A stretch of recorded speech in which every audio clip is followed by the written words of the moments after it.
من 3.5 شهر الان اینجا آمدیم ازیل کردیم با ما جای نداده شد تا الان. Notre État se déresponsabilise honteusement et laisse volontairement des femmes, des enfants et des hommes à la rue. Nobody can help to these people.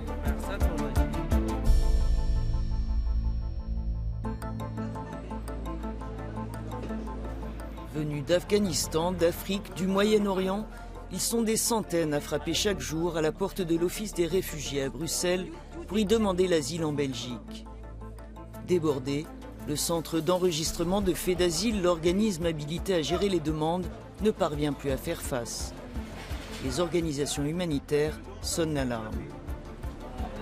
Vous voyez, en fait, les gens qui dorment ici, c'est souvent des gens qui ont essayé d'entrer hier, avant-hier et tout, mais qui n'ont pas pu. Ils doivent revenir demain ou après-demain. Entre-temps, ils n'ont pas de droit en Belgique, ils n'ont pas de statut, ils ne sont pas en séjour légal.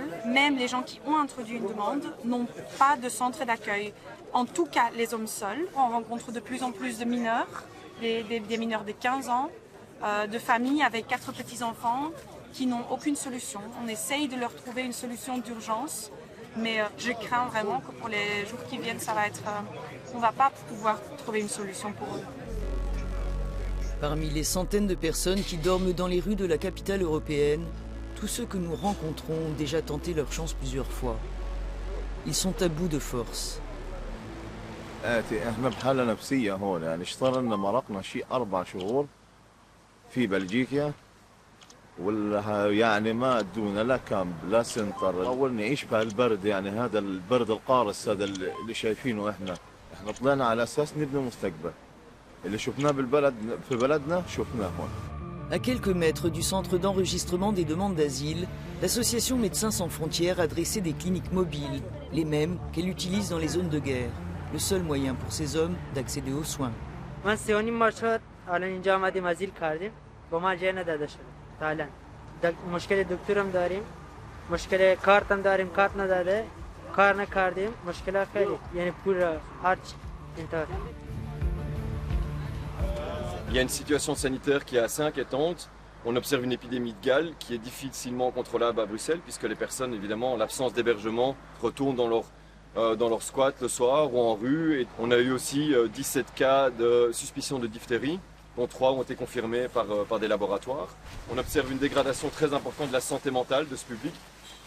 Une exposition à la rue prolongée avec un parcours migratoire déjà assez difficile, jalonné de violence et de privation. Et donc on observe vraiment une dégradation à ce niveau-là assez inquiétante aussi.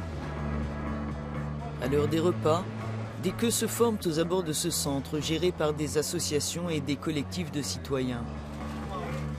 La situation ne cesse d'empirer, souligne l'une des coordinatrices.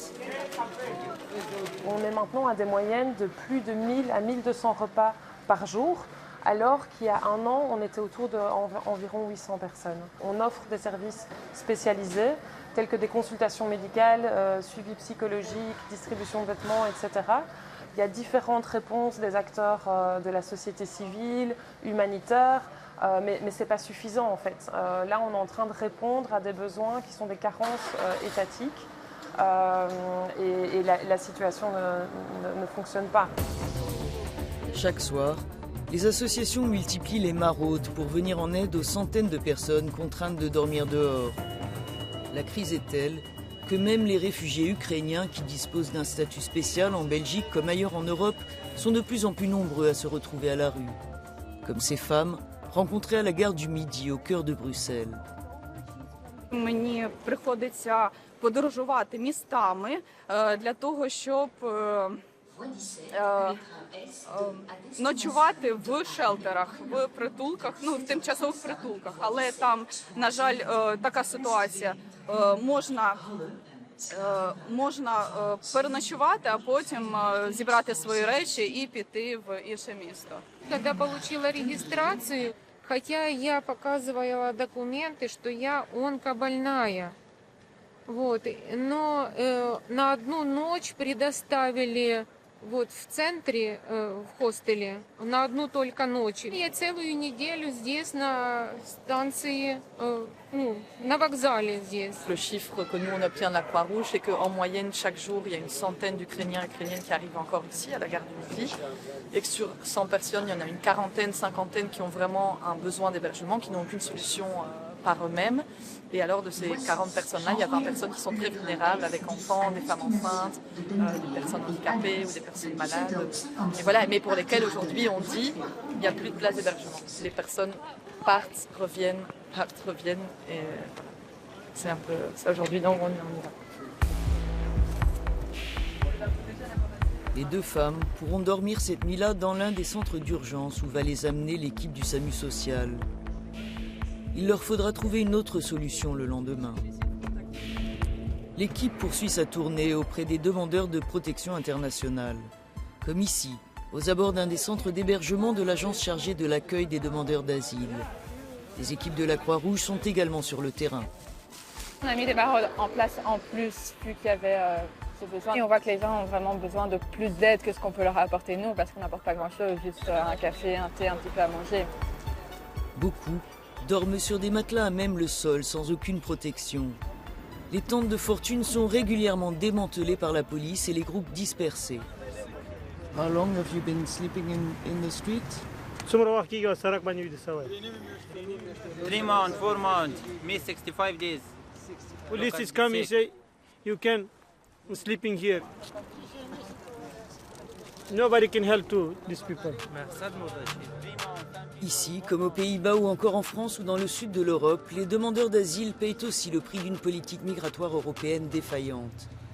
Refoulés dans certains États de l'Union, ils souffrent dans d'autres d'une gestion inefficace des demandes d'asile.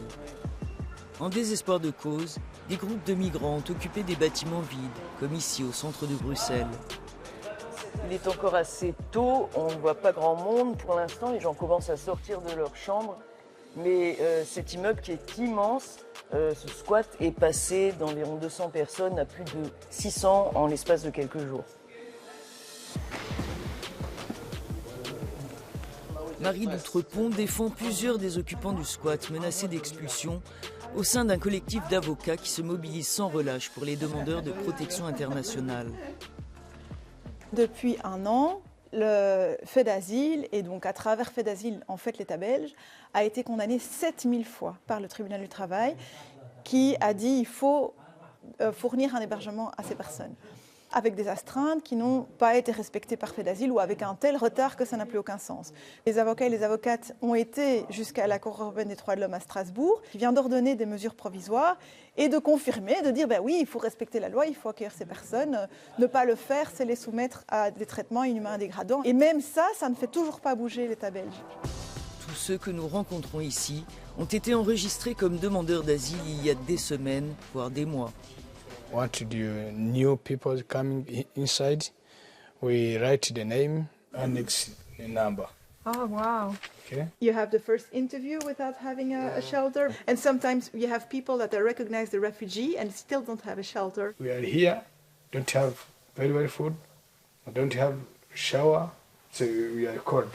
We are human.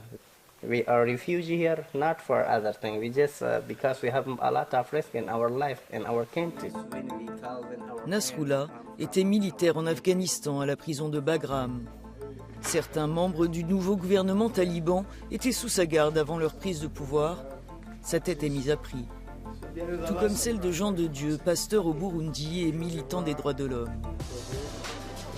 Nous les retrouvons plus tard aux côtés d'autres compagnons d'infortune venus participer à la manifestation organisée par leurs avocats, non loin du secrétariat d'État pour l'asile et la migration. Elle vous invite à faire une petite action symbolique, puisque la Cour européenne des droits de l'homme a condamné l'État belge et que ça ne sert toujours à rien. À quoi ça sert encore d'enfiler nos toches d'avocats, de préparer nos dossiers, d'aller plaider, de gagner les procédures et de faire signifier des jugements si l'État marche dessus ensuite et laisse volontairement des femmes, des enfants et des hommes à la rue? Nous demandons donc aujourd'hui à la Belgique de remplir ses obligations légales et internationales. Le secrétariat d'État à l'asile et à la migration ainsi que l'agence chargée de l'accueil des réfugiés ont décliné mes demandes d'interview. Opposant aux critiques le manque de moyens, Le gouvernement belge souligne aussi l'absence de solidarité européenne. Des arguments intenables, disent les manifestants, face à l'urgence. Personne à la rue, personne à la